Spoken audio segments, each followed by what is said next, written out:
So thank you everybody who has joined us today. For those of you who have not joined our Lunch and Learns yet, they are every Tuesday. Our goal is to help provide businesses with the information that they need to survive, to thrive, to be the best that they can be. So for that, we provide experts that can speak to topics that are relevant. And of course, if you have any suggestions or questions that you have, we're here to help you. If you have any recommendations for topics you'd like to hear addressed, we'd love to include those. For those of you who have been here before, we are changing our format slightly. So after Jeff does his presentation, you hear all of it, I'm gonna allow all of you to talk. So you can ask your questions directly. Hopefully we can foster a little more communication.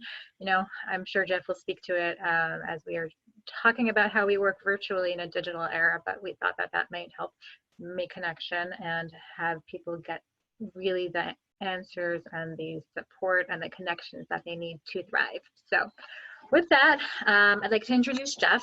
Jeff evaluates and designs workflows that maximize efficiencies for companies by clearly defining roles, documenting processes, and selecting and maximizing platforms and automations. He enables owners to focus on their high-ticket items, as well as developing, improving, and fulfilling the core products and or services. It's all about focusing on what you really need. These improved efficiencies in lead conversion and operations help businesses not only succeed, but accelerate their growth and prosper. I have seen way too many businesses who don't focus on that, but focus on like little details. And it's just like, you need to get the big picture in order to get it right. But anyways, with your background in marketing, please help us all in this new era. And I am turning the floor over to you, Jeff. Thank you. Good. Thank you, Deena. Thanks for that intro, and thanks for joining us today.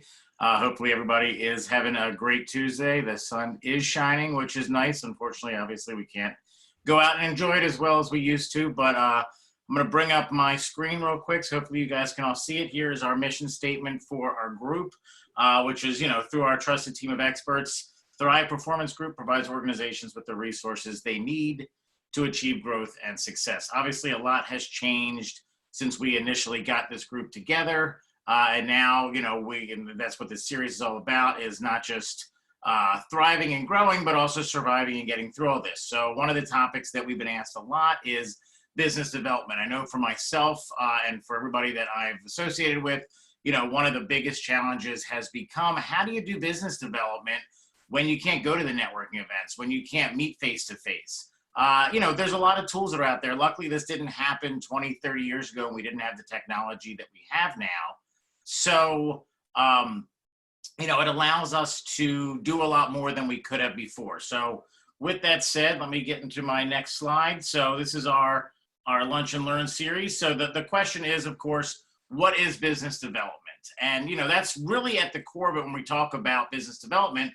We need to define what we're actually talking about. So when you ask people, some people say business development is sales. I've got to go out and I've got to get customers. Some people say it's partnerships. I'm not necessarily doing the business development to close that deal. I'm doing the business development because I need to grow my network. I need to create these relationships. And some people, especially in the startup community, say business development is hustling. It's just constantly going and going and going. And while none of these are wrong, they're each kind of just a little segment of what business development is. So if we look at the larger thing, and this came from a Forbes article that I read as I was doing some research for today, and they defined it as the creation of long-term value for an organization from customers, markets, and relationships. And I love that definition because it's not really tied to physical location. It's not really tied to face-to-face. It's got a lot of nuances to it that you can really still be able to utilize and explore in this digital era. So I'm going to kind of work backwards rather than talking about the first part, which is those long-term values. I'm going to actually get into some of the details of who it is we're talking to. So first, we're going to start with the customers, of course. Who is your target audience? Knowing exactly who it is that's going to buy your product or service, that's going to utilize your platform or whatever it is that you're offering is the first step, of course, to doing business development. You don't want to waste your time, especially now where you've really got to get creative. You don't want to waste your time trying to sell your product, trying to explain your product to someone who's never going to use it. So clearly define that target audience. Then you got to determine, okay, with this new norm, can they use my product now? I know they are a target audience of mine, but with what's going on now, with maybe they're a restaurant, their business is closed. They probably maybe can't use what I'm doing right now. However, looking at future proofing it, is this something I'm selling right now? Or is this a relationship I'm developing? Again, it's still all under business development, but it's clearly defining what you're trying to do. Again, can they pay you now? That's a big part of it. Obviously, becoming a customer is someone who is going to give you money for whatever it is that you're offering. If they don't have that available funds right now, they're probably not going to become a customer today. However, look at it in the long term. And again, we'll get to that in a second.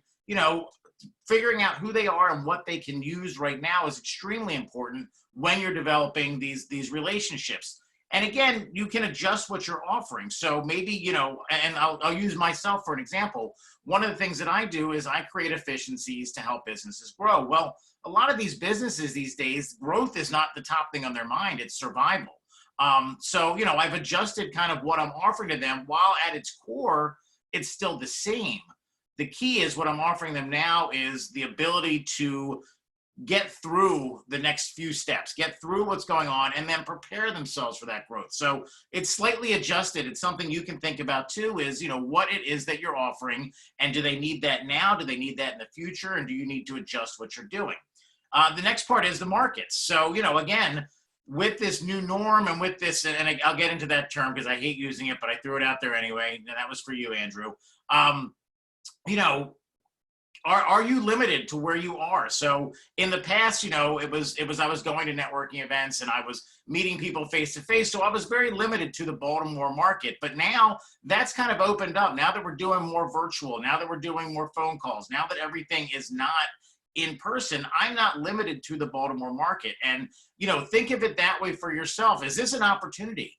And that's the other thing too. A lot of people are like, oh my God, woe is me. I can't believe this is happening. But look at it the other way. Maybe this is an opportunity. Maybe now that everybody is virtual and everybody's not as tied to their desk and their location, that it's going to open some opportunities. So, can you duplicate your efforts? Is it something that, I only had one client in the market because I didn't want to have multiple lawyers because it was a conflict of interest. But if I have a lawyer in Baltimore and I have a lawyer in Anaheim, California, maybe there is no conflict of interest. So can you duplicate your efforts? Is that something that you should think about as you're doing this business development? And then again, do you need to customize it for different areas? So maybe everything was really, really geographically targeted before to Baltimore, and it was things that were needed in Baltimore. But now if you're going to expand beyond what was your home market, do you need to customize these things to make sure that you're fitting what they need? The next part was those relationships. So again, business development is not necessarily a one-time hi here. Let's do a handshake. Let's get some money transactions going on. It's a relationship building. So in this current situation, you can still build relationships. And so remember, it's a marathon, not a sprint most of the time. And especially with what's going on now, you kind of need to look at it the long term. So you may need some additional lead time. Again, they may not be able to pay for your services right now, but look at the future. Look at where you're going. Have some patience. That's a big thing too. Things are different now. So a deal that may have closed in one or two conversations could take longer. Have that in the back of your mind and know that's where it's going. But at the end of it, and this will lead us into our next thing, is make sure you're always showing the value. It's not what you do, it's how it helps your customer. And regardless of where they are in their cycle, regardless of where they are because of what's going on now, if you can show them that you can bring them value, whether it's now, whether it's in the future, whether it's throughout this entire journey, you are going to become an asset to them. And again, when we talk about value, what is that? Is that money? Is that improved efficiencies? Is that guidance? Is that better personnel? There's so many different things that add value to a customer, and it's going to be different depending on what you offer and who your customer is. So make sure you know what value it is that you provide.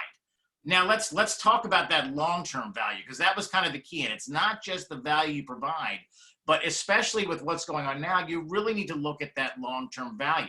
So it's not just today. It's not just, hey, I can help you with your current situation. It's how can I help you over time? And these things may grow. These things may evolve. So make sure that you're developing these partnerships, because that's again where that value is really going to come, especially in the current situation where you don't know where they are and you don't know what they need because of all the changes that have happened. So you really need to figure that out and clearly define that. And again, it's setting goals with them. You know, maybe their goal originally was, I want to double my income. But at this point, that's changed. Now I just want to, in 3 months, still be in business. Then we can talk about doubling your income. So make sure that, you know, you're not jumping the gun on some of these things. So here's a big list here that I kind of made to think about, you know, can you add value remotely? So thinking about some of the things that you do as business development in person. And I have a list here. You know, you're going to probably travel to their location so you can connect with them, so you can meet face to face, so you guys can be looking at the same information, determining the needs. You know, there's a whole list here. I'm not going to read them all out to you. But what I did was I said, well, remotely, what changes? Well, traveling to location, yeah, that probably goes away. But everything else that we have on this list here, you can still do remotely. So think of it that way as far as what value you're actually adding. You can do all the same things. You just may need different tools and different ways to do it. So maybe it's a Zoom conversation and a screen share instead of sitting right next to somebody and working with them. The nice thing is you don't have to always wear pants, which is a nice little change every once in a while. So here's, you know, a list of ways you can connect with them when you can't physically be in person. So of course, the old tried and true, phone calls and emails. Phone calls are extremely personal. You know, you're having a one-on-one conversation with somebody. Can you get that same level of connectivity that you can meeting them in person somewhere? You have to adjust how you do it. Maybe you need to layer in some Zoom calls. It's one-on-one, so it's not just a regular phone call. Maybe you're doing some FaceTimes. Maybe you still are getting that face-to-face. Make sure you're connecting with them on the social networks. You know, that's a great way to make sure you stay connected with them. The virtual networking events. You know, I run a virtual networking event. I run a networking event that's now gone virtual for Startup Grind. And one of the biggest holdups that I had with making that adjustment was, can we still do the networking? A lot of these, and what we've done too, are these breakout rooms. So even though you're in a larger group setting where you're all on the screen together, you still, you know, can get those smaller group relationship building. Now, is that going to be the solution? No, it's going to be a virtual networking event with a phone call follow-up or a connection on LinkedIn afterwards. So you still have to have that same follow-up flow, but you can still meet people. And again, the last one here on the list is referral partners. And right now, that is a huge one to make sure that you are maximizing, because you know, you're not going to be able to meet as many people. You're not going to be able to go to as many networking events, or at least be able to be as strategic in those networking events. So talk to your referral partners. Make sure they know the services and the values that you offer, so that when they talk to their customers or their network and they hear of these buzzwords of things that you can solve, they can make the introductions. We're all in this same boat together. So everybody's helping each other out. And you know, somebody who was an okay referral partner before may become a much better referral partner now, because the need on their end is far greater as well.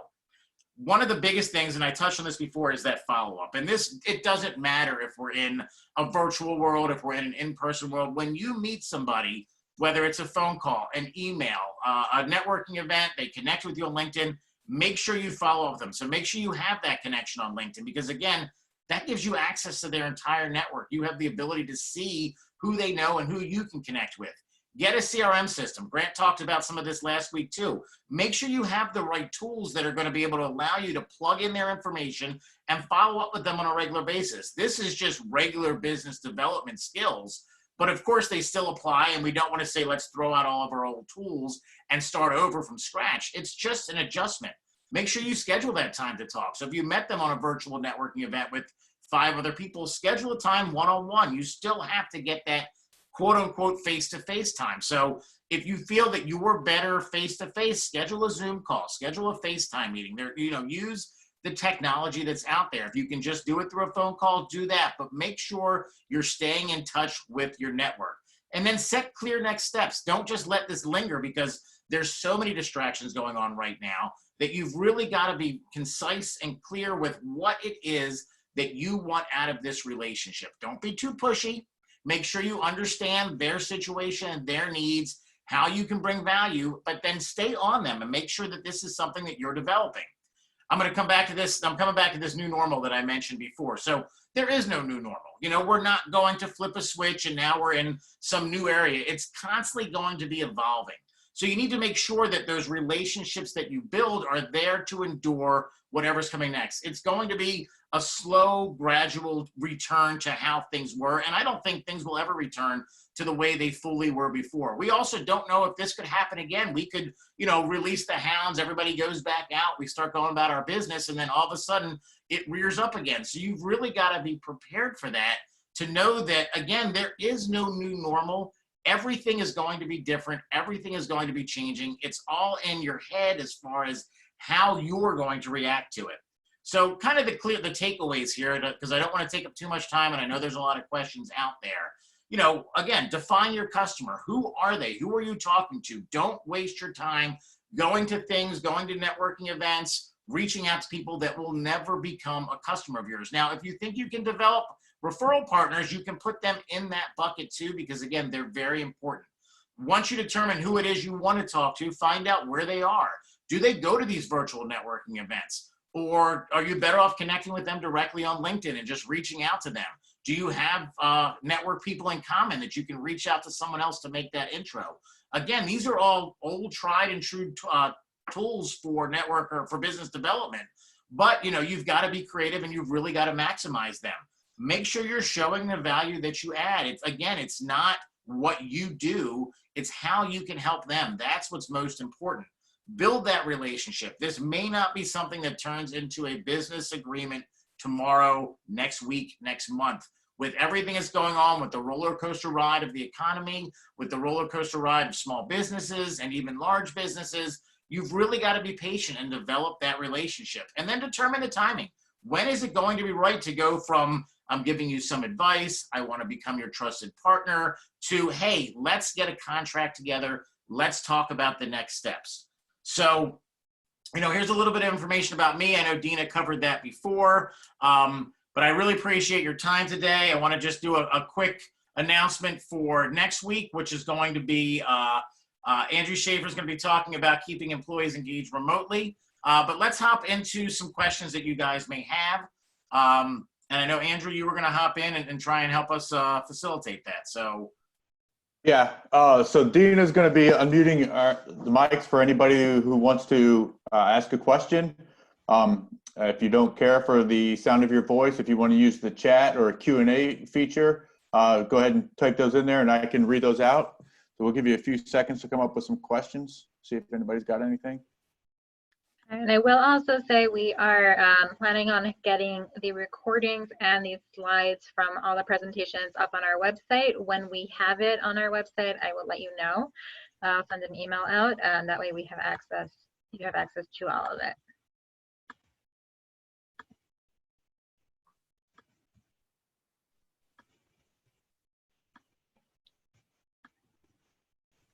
Does anybody have anything you want to jump in? So we had some. And I allowed everyone to talk. You may have to unmute yourself if you want to, but I think I did it right. Okay. We're still navigating the technology, so thank you for your patience. But you know, don't be afraid. We're here to answer your questions. We know you took some time out of your day. Hopefully, you know, maybe your mouth is full of food because you're eating your lunch while you're doing this. But ask away. You know, we're here. You know, we want to make sure that everybody's being efficient and being able to kind of to grow their business and know what they need to do.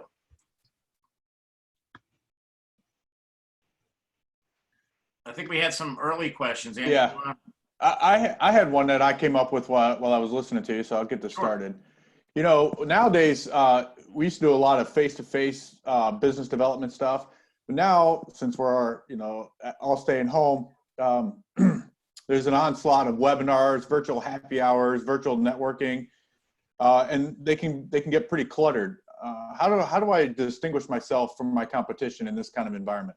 Sure. So again, I think it's a great question. And again, it comes down to the value that you add. So, you know, a lot of different businesses do the same thing. I mean, it's how the world works. So the key is really to say, okay, what do I do that this customer needs? And it could be different for each customer. So, you know, you obviously need to know your core offerings, But as you talk to people, as you meet them, they're going to be talking to other people that probably offer similar services. If you can be the one that clearly defines how you can add value to their business, again, it's not about you, it's about what they need, then that's where it's going to set you apart from the competition. Because if they're just coming out there and giving a laundry list of all the services that they do and it's going right over their heads, they're not going to remember that person. But if you're the one that says, what do you need? How can I help you? That's really the key. I think you're saying that you have to be a lot more strategic about how you go about it. Like, it's not just you go to a networking event and you see who you meet and you see where the conversation leads. It's more deliberate. It is. I mean, you have to be, you're going to have to be more strategic, because you're not going to probably have those same conversations. When you go to a normal networking event, it's really easy to corner somebody or run into somebody and have that one-on-one conversation. When you're in these virtual networking events, the closest we're going to get, at least as of right now that I've seen, are these breakout rooms. So you're still probably going to be in a small group setting. So you have the opportunity to present what you do, but if you can determine what their needs are before you present what you do, or at least try and position yourself based on who's in that group with what you offer, it's going to set you apart, because they're going to remember you because you talked about their needs and not about what you do.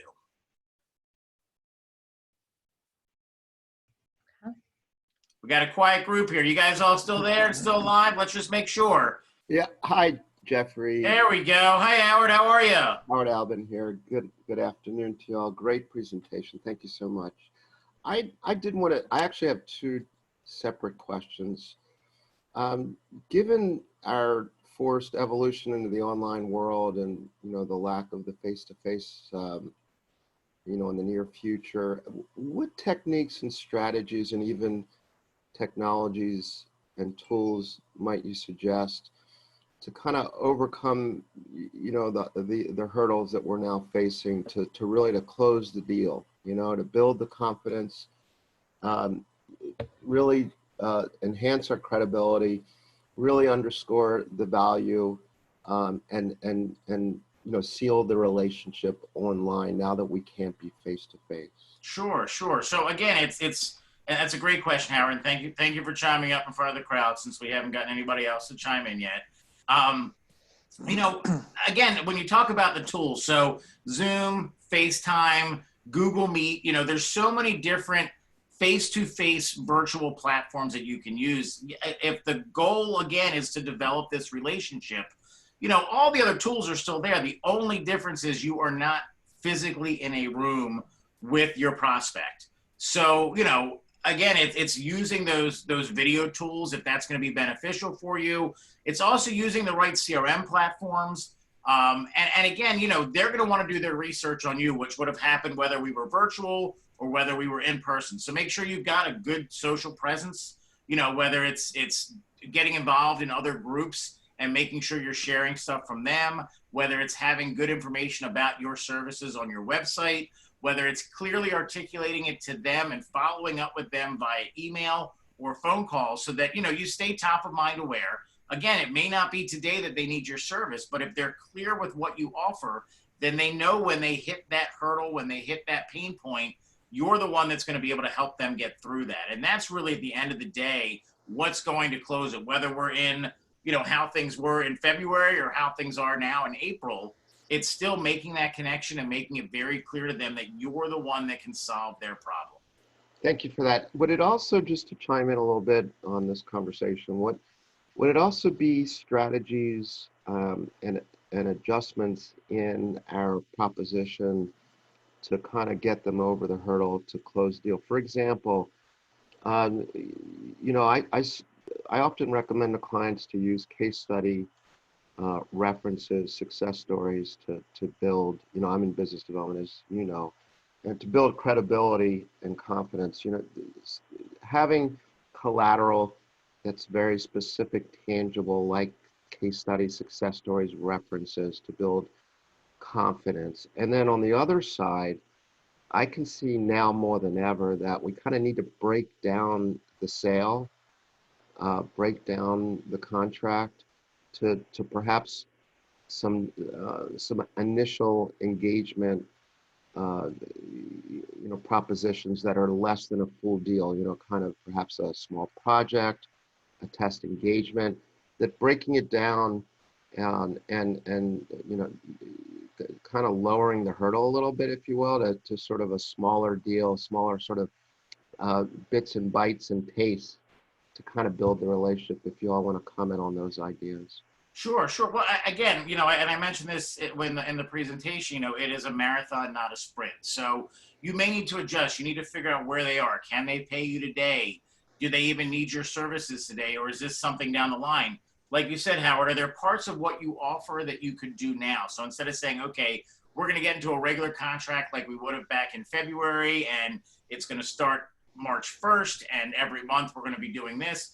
That timeline may be different based on their needs. So it really is evaluating their needs. What do they need today? What will they need if this is the same situation next month?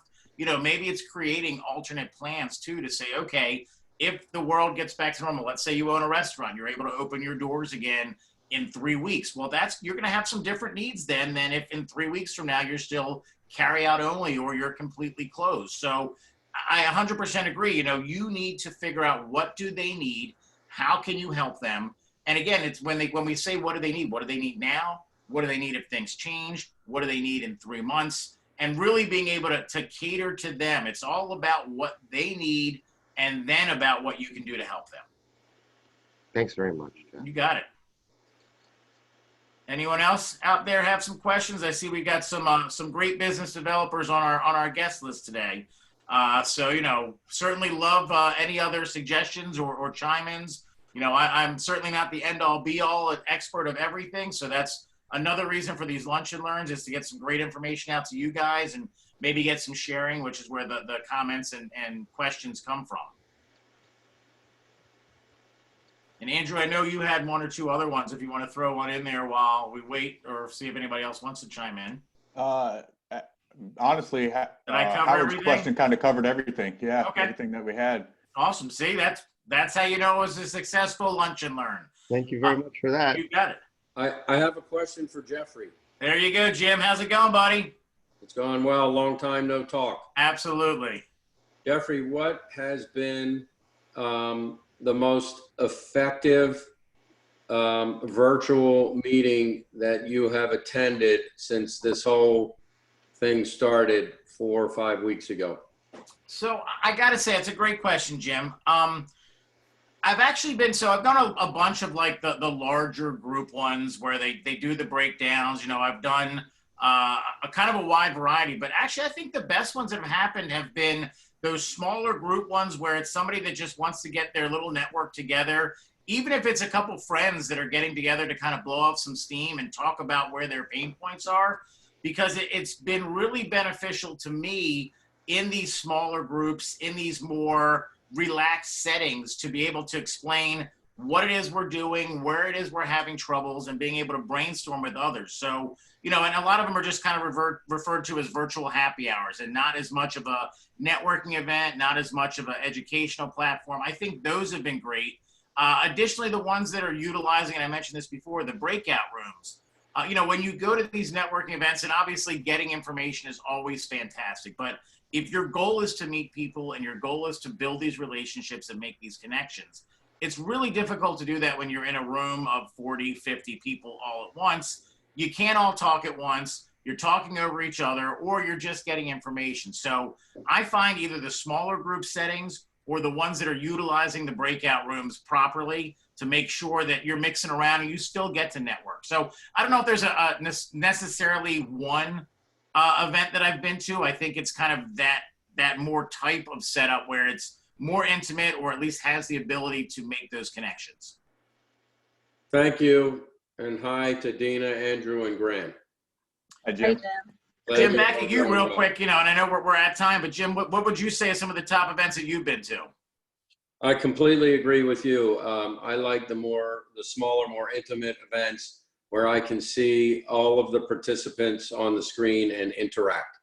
Yeah, and I think that's a big thing too, is having your camera on. Look, we're all in the same thing together. I mentioned that before. So if you go to one of these events and you turn your camera off and you turn your microphone off and you're just a fly on the wall, you might as well not even be there. Be part of it. You know, get your face out there. Yeah. Turn your camera on. You know, if you know you're getting onto a call, you know you're getting onto a Zoom meeting, have a clean background. You can have some personality. I got some of my tchotchkes behind me. But, you know, make sure that you're camera ready. Don't go on there in your pajamas and your scruffy beard. You know, you're going to a networking event. This is how it is now. So have your camera on. You know, the people that don't have their camera on are not as engaged. They're multitasking. And if you went to a networking event, you wouldn't be. So get in that mindset of this is how we network now. Be prepared for it. I know we're at time, so if we have any other questions, you know, certainly here to answer them. You can always reach out to any of us, obviously through Thrive or through us individually through LinkedIn. We'd love to connect with all of you. Again, thank you so much for joining.